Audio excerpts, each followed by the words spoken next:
Hey my loves, welcome back to my channel. Today I'm going to be doing a baking video because we just reached 100 subscribers. Like, finally reached that milestone, and this is just crazy to me because I started YouTube so long ago and I finally grazed 100 subscribers, and I'm so blessed, lucky, and happy to have y'all here. In celebratory spirits, I'm like, okay, let's bake something. Let's celebrate. Like,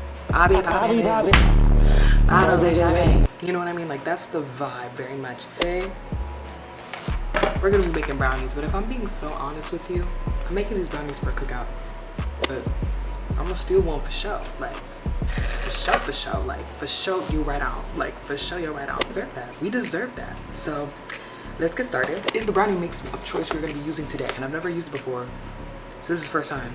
And we also don't have vegetable oil. So I asked my mom and I was like, I can't make them. She was just like, just use butter. So the first thing that we're going to need to do is preheat our oven to 325. That's what's happening right over there. So first step, already done. Because we don't have any vegetable oil and I know we're gonna have to grease the pan, I'm just start off by melting a little bit of butter and putting that on our pan. So hold on, I feel like that should be enough. Maybe I should put a little bit more just to be sure. Going on a little dish full of butter, and I'm about to pop this in the microwave for like 30 seconds and grease up this pan. Oh, the butter just came out of the microwave, very, very hot. I have another camera going, so if you see me look down there occasionally, it's because I'm giving y'all production. Big 100, wait till we get to 1K, wait till we get to 10K, and wait till we hit a milli. A milli. I spilled the butter.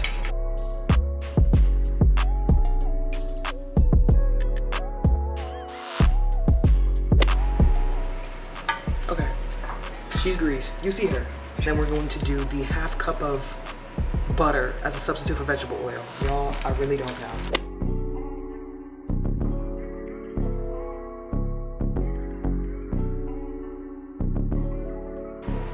That gives half cup, right? I'm gonna melt that down. That should give half cup.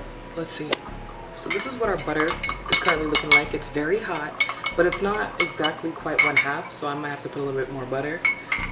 Anyway, I wanted to talk about a little bit of a mini story time about how I literally had a traumatic experience when I was playing basketball at this particular facility that I will not mention. This dates all the way back in high school, and I'm tall. If you were to ever meet me in person, I'm 5'9", I'm very tall. My entire life, and all my stallions and tall girls know that. Excuse me. Have you ever done playing basketball? I ain't gonna lie to you. We could really use some legs like those. I ain't gonna lie to you. Stop. Why in middle school, when I first started going to basketball, they assumed, like my gym teacher probably assumed, that height equated to skill. It did not. I played basketball my life up until that point. Truly didn't have that much interest in playing basketball, but my dad played basketball when he was in school. Like, okay, let me try and get this grandfather thing going on and go and make my dad proud. Never ever. Because the minute that I told my mom and my parents about, oh, the gym teacher was like, told me that I should try out for the basketball team, I had to stick it out until like junior year. It was until COVID, basically. Actually, what ended up happening, I'm not even gonna talk about my middle school situation. Just know that it was very bad, and there was one time where I was shooting the basket. During halftime, I didn't know that they switched hoops. I tried to shoot in our own hoop. So, you know, never again. Add the butter. We finally have half a cup, y'all, so we're good. So this story kind of places back during high school. So in high school, since I did in middle school, my parents kind of wanted me to carry it over. So my dad has a friend who was telling him about this program. Like, oh, Samantha's doing, I didn't know that Samantha was doing basketball. That's so amazing. Oh my God. There's this one program. You should swing by and take her. Like, told me. He was like, okay, like, Samantha, we're going to Harlem and we're gonna go look at this basketball practice institution. Mind you, not good at basketball. First thing I noticed was that all of these girls were good. Fast, speedy, proficient. But that's just because they practice, right? So like, no harm, no foul. Oh no. No, not me. Hold on, let me get 2 tablespoons of water.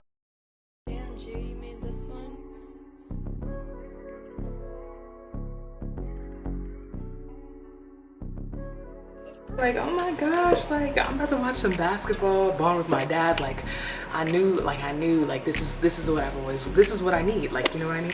One of the coaches comes up and he's like, oh, introduces himself to my dad, introduces himself to me. I'm like, okay. I'm thinking that this is gonna be my day to like warm up, kind of like look around. He's like, no, we could start right now. Go to the baseline. What are you talking about? Mind you, I'm not fast, no hand-eye coordination, all of that out the window. So I'm starting. I didn't think that it was gonna be that bad. I assumed, like, these girls are good, but like, how bad can the actual exercise and practice really be? Girl, it's the way that it felt like some form of a hate crime and everybody in that gym was black. It literally felt like I was being personally attacked. So I go, I'm doing literally every single basketball practice, exercise, warm-up that you can think of, sprints, what's that, suicides, all of that. And that was my life for the following like 2.5, 3 years. Gone. And my mom had come with me that time, because usually my dad would just take me. So my mom came with me that time. And I was exhausted, so I was like, okay, I need to go to the bathroom. I went to the bathroom. I tried to hide out there, very much did, because what are you talking about? Me? It can't be me that you're talking about. I had no friends in there, so it wasn't like an inviting or warm experience. I know y'all know what I'm talking about. If you ever done a sport that you just ended up not liking, girl, I feel you, because I was just in there like lost. It really gave imposter syndrome. To put the sprinkle, to put the icing on the cake, every single time that I went, the coaches would make a comment on my body, gag it. They'd be like, oh, Samantha, did you eat McDonald's today? Oh, Samantha, you're busting down a whole double Whopper, Arizona, and an extra large bag of hot fries. I'm not shaming you, because I'm not shaming you, because I wish I could be eating like that. And I wish, you know what I'm saying? But you're in no position to be talking about what I'm eating or making any comments on my body, let alone anybody else's body in here. Anyway, so long story short, it got to the point where every single weekend I would bawl in tears telling my parents, I'd be like, I can't go, like, I'm fighting my life. You don't know what I'm going through every single day. They're calling me big, saying that I can't run. I felt booked. And I don't know if this is like a normal, because I know coaches are supposed to push you to be your best self. But at the end of the day, it genuinely felt like a personal attack. Like, what was that about? All the girls there too were, not all of them, I shouldn't say all of them, but a lot of them had an attitude. And they didn't really show me any grace, because they're like, and I wouldn't either, because it's the way, because you know how you work in a team, if one person mess up, everybody has to get disciplined. So it's, and now I'm the bad guy. 25'9" plus girls want to jump. Like, that's not in a situation, because you know I can't lay up. What's wrong with you? Remember there was this one time we had to do 2v2 as an exercise.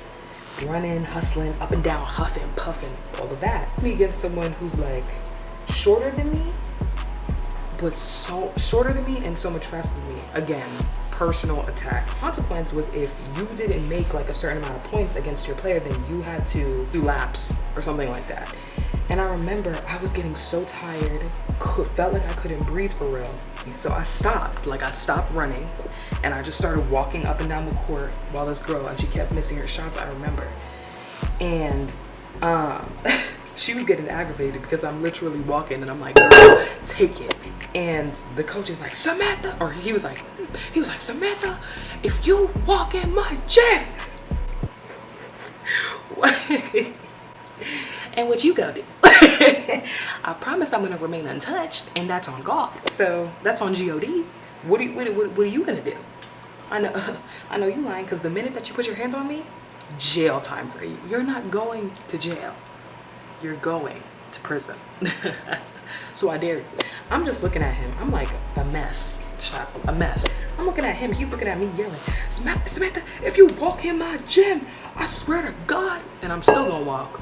She ends up throwing another shot, misses it.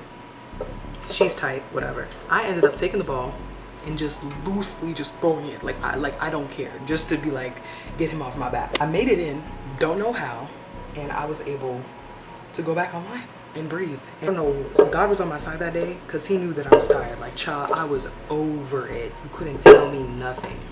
There was another time we got split up into teams. Okay, let's play some ball. There's these two sisters. They were very, very tiny, very good, very athletic, whatever.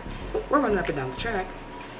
This tiny tiny little 4-foot yellow whore upon me. Didn't make any sense. I was like, you, and I was so tight that day too. I was like, girl, if you don't get up off my foot, we're gonna scrap in the middle of this gym. Grabs the ball.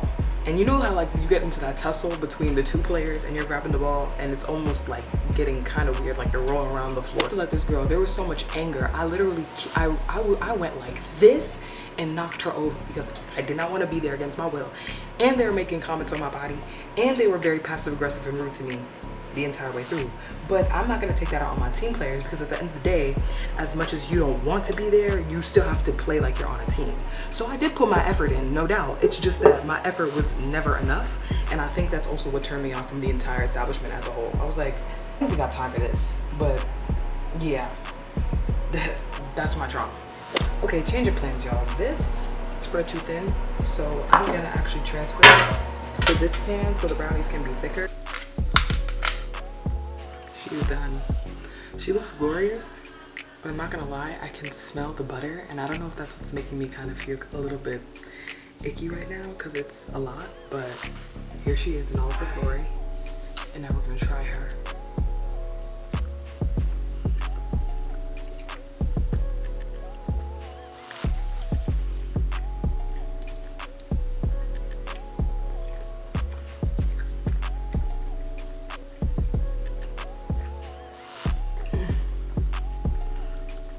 That's right. Okay, Hershey. This is rich and decadent. Soft and sweet, but not like overly sweet. Anyways, y'all, I'm gonna wrap this video up. It's like 11:25. It's so late. I had to come over here and openly thank every single one of you for subscribing, supporting, liking, commenting, or just viewing. Honestly, it means the world. And you know, clink clink, sprinkle sprinkle. I'm gonna get out of your hair. I'm about to enjoy the rest of this brownie and go to sleep. So thank you so much for watching as always. I love you so much. And I'm so proud that we hit 100 subscribers. All thanks to y'all. And I will see you in the next video. Bye.